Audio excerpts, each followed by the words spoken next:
up, Tooth Freaks? I'm Javi. How's it going, dental nerds? This is Michael.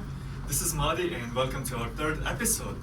As we said last week, we have a special guest for today's episode. Yeah, so let's bring him on. We're going to introduce Mr. Jesse freaking Roman. All right, man. So we did mention in the past that we have 4 males in the graduating class for us, right? Yep. And here's the 4th guy of the DHY boys, Yeah. right? Yes. All right, so So we just Jesse. have a few questions that we want to ask him and just get to know how you are with the program and how you are standing and how you feel. Okay, sounds good. Yeah, Jesse. No, I think one of the things that we wanted to do was just ask you a couple questions, like you said. We know you obviously, but we want everybody else to know you To too. get to know me. Yeah. Okay, Jesse, what made you choose dental hygiene? And be honest, was it your first choice? So, it was not my first choice. As we talked before, I think a lot of us were wanting to do like dentistry, or maybe just had an inclination for dentistry, which is where mine came from. I had a very traumatic experience with my teeth growing up, and just having to deal with that trauma in a sense of constantly being around the dentist and things like that. It definitely exposed me at a young age, so I lost that scariness that kids have usually, and that kind of inspired me from having jacked up teeth to going through braces. Completely transformed my person, and I think that's what propelled me into wanting to be an orthodontist initially. But as I've gone through school and stuff, I did apply to dental schools. I didn't get in to 10 schools I applied to, didn't hear back from any of them. So I kept on working in the dental field as an assistant, and then working with hygienists. I learned that it was a very secure job. It was still very detail oriented. Maybe not what dentistry was initially, but I definitely saw a creativity in hygiene. So that's why I chose dental hygiene. Nice. That's pretty cool. Yeah. Well, that kind of moves on to our next question. What were you doing before dental hygiene school? Were you taking any classes for specifically dental school, or what were you doing for work? I know you said you were working as an assistant, right? Yes. So I've been an assistant for 5 years. I started during COVID, so I... Yo, what a time to start. Yes. Oh, yeah, Very hard. really? Yes, I didn't graduate. I didn't have my graduation. I graduated University of Albany with my degree in biology. So I didn't have my graduation for that year because they put it off. So I was trying to get into offices, and then a lot of them were not hiring, unfortunately. And in order to get experience, you have to dive into it in the first place. And a lot of places, unfortunately, they don't have the staff to train you efficiently. So I started as a sterile tech, which is just bagging instruments and putting them through the autoclave for sterilization to be used on patients, which is how we use all the tools that we use in the dental world. So I was just starting with doing that, and then slowly got into suctioning. I did some insurance stuff before I really got into an office that was willing to train me, chair side. So I did that for some time, and I graduated. I applied to schools because, again, I wanted to get into dental school really bad, and then I didn't, so I just had to kind of pivot. Gotcha. Yeah. Nice. So one of the questions here, I'm kind of going to tweak it a little bit for you, but it sounds like you really wanted to get into dental school. Yes. Now that you're in the dental hygiene program, how do you feel about that? Is that still something you want to pursue, or have you developed more of a passion for dental hygiene now? So it's a tough question. It was very expensive to even apply to dental schools, to just to take a test and to not even be guaranteed an interview is one of the most gut-wrenching things. I remember crying after not hearing from that 10th school that I was accepted or got an interview in. It definitely discourages you, but I knew I've wanted to do something dental oriented since I was little, and I really just have had that drive. I don't even have a plan B. I loved music growing up. I loved music growing up, so it was always this or that, and I knew science was where a security was versus like artistic music, Yeah. things like that. That's definitely like It's harder to advance, and Yeah. I'm very not tech savvy. I don't know how to like produce music. I don't know how to really read music. But I've always had an inclination for like science, not so much math, but science. And I loved like just talking to people, educating them about teeth, drawing teeth. I draw teeth all the time. Like a weirdo. I'll be doing that too. I draw teeth. I used to draw, and I just don't draw anything else besides teeth, and that's all I can draw now. But yes, so being a dental hygienist, I found that there is still creativity, there's still an artistry in dental hygiene, and I think when you're a dentist, you're treating disease, but as we learned as hygienists, we're prevention specialists. So I think being able to find someone who is a little bit iffy about taking those steps to be brave and come to it at the dentist for their cleanings, or just they're too afraid to kind of explain or too shy to open up. And I think us being able to meet them where they're at is gonna, I've done it as an assistant, and they really do appreciate it. And they let their guards down, and you can actually find yourself like really like enwrapped in them, almost like you want to cry for them because of the things that they've gone through with their mouth. It's sad. So I think something a little bit more lighthearted with a cleaning, and like just diagnosing them with like gingivitis or periodontal disease. I think that's like the opening doors for them to be able to break down those barriers. Yeah, helping them take control of their own oral hygiene. And I think that's a big thing for a lot of us, is like that connection with people, like being able to talk to them, get to know where they're from, getting to know where they're at in like their oral health stage, and like helping them through that process. That's always awesome. Like you said, those conversations that we have with our patients, it's like, I don't know, I think that's something that really hits home and like helps you realize like why you're doing it. And I'm also like from the city. I'm sorry. No, yeah. I'm from the city, so I've seen a lot of like I wasn't in the dentist all the time. Like I had my experiences with my own teeth, and I just think it's hard for patients who need the care to get access to that care, especially living more upstate, like rural areas. Even in popular city areas, they have a hard time finding, good care, or patients, or offices that really want to treat them versus like a put one size fits all type of treatments for certain things. So I think also being able to expand, and the need for a hygienist is much more now than ever. And going back to something you mentioned, that I was the same way. I was going into this program like trying to become a dentist in the future, and just being in this program and connecting with these people, it makes me like want to just stick with being a hygienist and be a preventative. Thank you. Specialist. But I really think this program has changed my outlook on just the dental field in general, and I do want to just continue being a hygienist.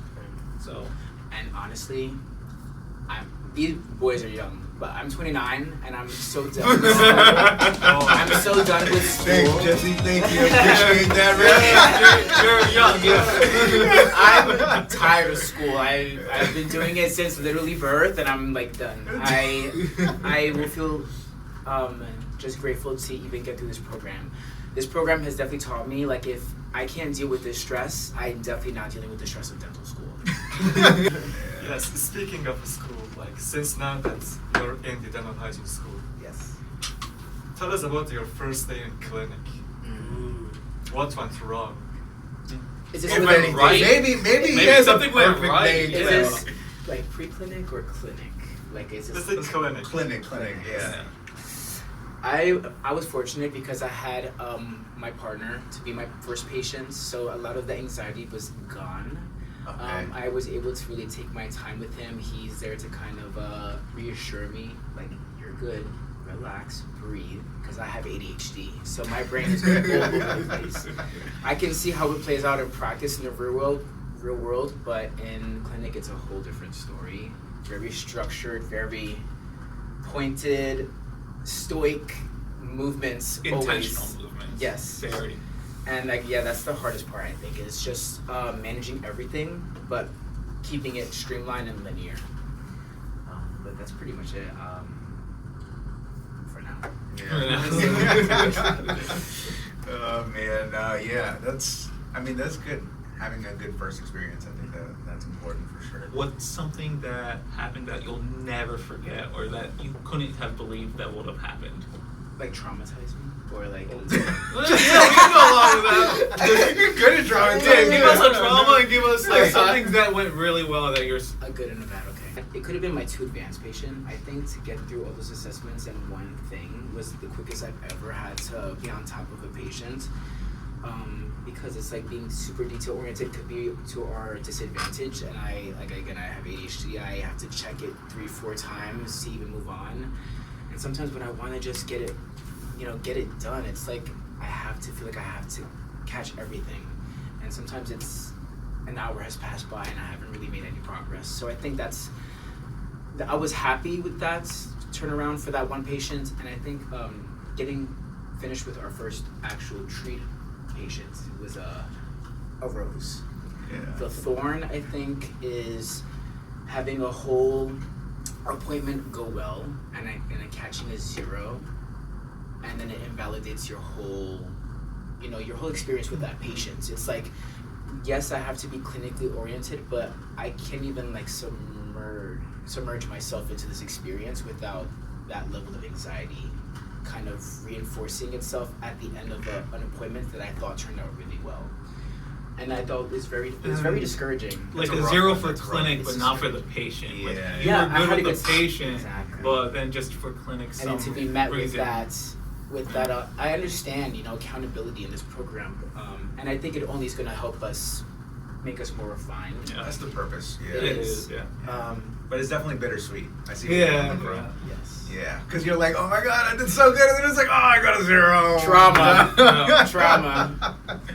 Oh man, I think we can all relate though. Finishing Yeah. your first patient is definitely like a breath of fresh air, where you're like, oh my gosh, I'm on I top can of do the this. world. It makes you feel so good. Yeah. Oh, And man. just for reference, we have a 0, 1, 2 point scale for clinic. So it's Is not there like... negative? Is there? No. There There's- is negative. there's negative 1, There is I negative think. one. Wait, I think you're from right. experience? You must Have be you doing got terrible. one? You must be doing terrible. I don't Two, know. Yes, I have experience with it. Yeah, yeah. Good job. Okay. Little brag, but okay. Um, I don't know if anyone's gotten negative yet. I don't. I wouldn't say if I did. No, I yeah. wouldn't even tell anybody that. No, I think that's the hardest part too, is like sharing experiences with each other. I think we all are trying to be our best versions of ourselves, but I think it's okay to let your hair down and be honest with people who are going through the same things with you, because you're only going to learn by people who are better than you, and I've always believed in that.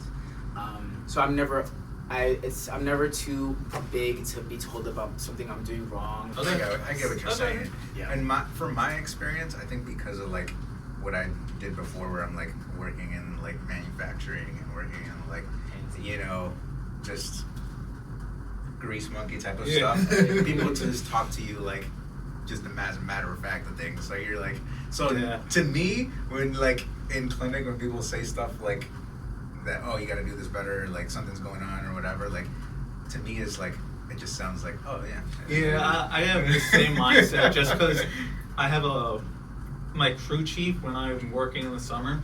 He's really strict and like very bossy, and he's never nice. So Yeah. it's just like it's more of the instructors can tell me something and I can learn from it, and I'm not gonna take their tone or in any negative Yeah. way.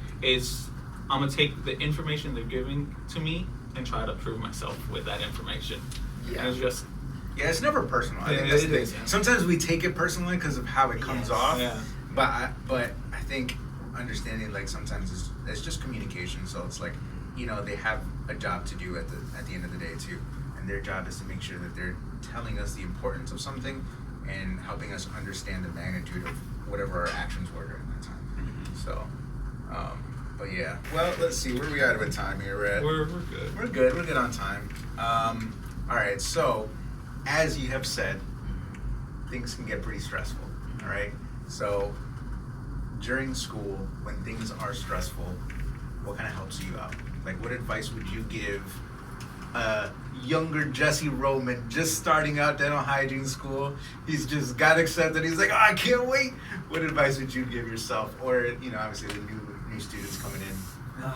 I think time management is the biggest thing. I think this semester for me more so than last semester. I thought last semester was a lot more of a breeze because it's like anatomy, surfaces, things like that. So I mean, histology was a little bit more advanced, but this semester definitely taught me like I needed to time manage myself better. So I would tell my younger self going through, if you think you're good, don't get too comfortable. And there's gonna be more you have to figure out. And I think picking up instruments too inside someone's mouth is like, don't think you're so comfortable with that because you're actually gonna be crapping yourself. Was that even the question? Did I answer that question? That was a good answer. Yeah, that was a good answer. Yeah, that was a good answer. Yes. Also, coming back to something you mentioned, you said that sometimes you're like so detail oriented, you don't want to like miss anything. What is something that you have overthought, but it doesn't matter as much to you right now? Like as far as like an assessments, for example. Yeah, like assessments. In general. Something I overthought. Something over. I Like, think you put it out of proportion than what it really was. exploring for granular calculus. I overcharged for the simplest scratch outfit with my Explorer. I've done that. Yeah. And to be honest, I think I'm just starting to know what the CEJ feels like. But I'd rather put it all there and get told, yeah, you can take all of the facials of quadrant 3 out. I'm like, okay, I tried. So I even if I'm doing what I think is right, I'm okay to be told that's not right, but I see where your head is at. So it's teaching me to not be so worried about those. Do you put a lot of lateral pressure on when you're Pressure? I actually get scared, like I try to be as exploratory as I can until you feel the change and then you activate. I think that was a big one for all of us, was like actually understanding what granular calculus Yeah. feels like. Yes. At the beginning, I think we were all overcharting. And I laugh because I remember in our one session of our class last semester, we had a plate where we got to feel what different calculus was, and how we went from that to feel like, in that moment, it's like, I don't know how I'm going to be able to figure this out, to having us do it now, just jumping into it in clinic, it's just wild to me. I think it's very surreal. It's a blessing. And that's the thing I think I try to tell myself. It's like, this is a blessing to be here. Despite what I'm feeling, it's a blessing. I've wanted something like this, and just got to keep at it until I can't no more. All right, speaking about it being a blessing to be here, what would you say to someone that's thinking about quitting dental hygiene as a whole? I think you do what you can until you absolutely cannot. And I think what we can do is within our control and our abilities. So I think it ain't over until it's over. I think if as long as you put your best foot forward, and even if that's not what it takes, you did all you could do. And I do believe that comparison is the thief of joy. And again, we're constantly talking with each other, and I think we're all in our own little world sometimes. So really try to blur out the noise, but talk to people if you need help. Find resources to ask to better yourself. Like I said, working with people who are better than you, I think absolutely is going to make you a better provider, instructor, teacher. But I've gotten stressed out. I'm like, why do I want to do this? But I wanted to be in somewhere dental. It's hard, but that means if it's hard, it's not for everybody. So we're here because we were chosen to be here, and I think we need to do us a solid and just do it until we can no longer do it. I definitely feel like if someone's thinking about quitting, Don't. it's like, don't do it, just keep going and do a different approach. Maybe your approach wasn't working, or the stress was getting to you for whatever the reason may be. Coming at it from a different angle can really help and hopefully change your perspective on what needs to happen. And I also like, it's probably like my worst trait is I have a hard time asking for help. I just don't ask for help when I need it. I think one thing you can do to change that is as simple as raising your hand a couple times throughout a class and just asking, even if it sounds like you're just reiterating what the teacher said, just ask so you get your own clarity and it's not a question mark that's lingering in your mind, and that's an easy question you can get right on a test. Yeah. So I think just asking questions is the best thing you can do in class. I definitely struggle with that. I do not ask questions. When it gets I quiet, can't it's do just like, that. any questions, concerns, and you're looking around, oh, no one's gonna ask. No. Yeah, no, I'll take that L. Google. Alright. Oh man. Yeah. No, I like what you said too. Honestly, because I feel the same way. Definitely leave it all on the table. Like, give it everything you got. Don't give, like you said, don't give up. Like, it's not over till it's over. You utilize all your resources that you have. Connect with people, like you said. I think that's going to be a big thing. I mean, I feel like we all try to like help each other out as much as we can when we're struggling, and yeah. Remember, I always say, like, remember why you're doing it. Yeah. Like you said, if you're struggling, if you're like you feel like it's stressful, guess what? That means you're still in the game. Yeah. That means there's still a You're chance. growing. Yeah. So. It's hard think- though, it's definitely Uh, hard. yeah. I think it's time for our last question, and then Yeah. let's wrap this up. This one was going to be a good question too, because I think we all have to keep this in our minds, our hopes and dreams for the future. So, Jesse, where do you see yourself in 5 years? What do you think? I definitely see myself as a provider in some manner. Just established. I'm so excited to just have a career, go to work in the morning, come home, cook dinner, go to the gym if I want to, make plans, and that's all my day consists of. I don't have to pick up a book. I don't have to ask myself 40 questions or review anything. I just am excited to get to that point in my life of being able to make my money truly and just do my life. I want to travel. I want to have a family. I want to support my family, have a house, do all the things that, couples do with their partner. They grow, create a family, a unit to call home. And I just want to be financially stable. We always had a hard time growing up with that and seeing what that looks like. And I've always wanted that for myself. So that's my goal for myself. And it doesn't have to be dental hygiene, even though I want it to be so bad, and I claim that. That's the goal, I think, always, is just to be financially stable. I think that resonates with all of us, right? That hits very close to home. I can relate to that so hard. Yeah. Just past family and like where I want to be in the future is not so much. Yes, I love the dental hygiene program. I want to continue this really badly, but I want to be with my family. I want the peace of mind that other family members just don't have or didn't have when I was growing up. Yeah. And that being financially stable is something I can very much relate to. Yeah. I think so. That was a little Deep. Little deep. For the little boy. dire at the end. A little dire at the end, but I think overall we loved having you on here. Yes, but thank you Very guys so great. much. Yeah. You guys are. Before we We have something for you, right? Yes, as a thank you for being our first podcast This is my little guest here. You have your case clinic review. notebook. My little case review Yeah, notebook. got you with the DHY Boys logo on it, and we wrote a little something on there for you. But You guys better subscribe to these guys Yeah.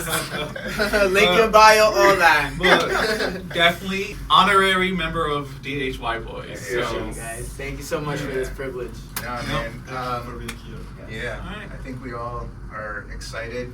Just remember, we're almost there. We're this close to being So seniors. close. come on, so close. close to being seniors. Oh man. Well, No, we're all excited, and you're gonna be a great dental hygienist, man. All of you guys are. Oh yeah. Yeah. Alright. I guess with that, like, comment, subscribe. Again, if you have any questions, if you want to be on the pod, like our guy Jesse Roman over here, if you want to get on and have us ask you questions and get to know you a little bit, definitely comment down below. Any suggestions, put that in the comments. Yes, also we have Instagram too. I know you definitely have Instagram. So follow us. What's the real All platforms. Shares. Yep. Link in the description as always. Yeah. Yes. All right, guys. Bye, guys. Let's go to head and neck. Let's go. Head and neck, guys. Bro, you didn't say this is the other guy in the program. He said. It said something. It said- Someone said You guys something did? like that. Yeah. Yeah.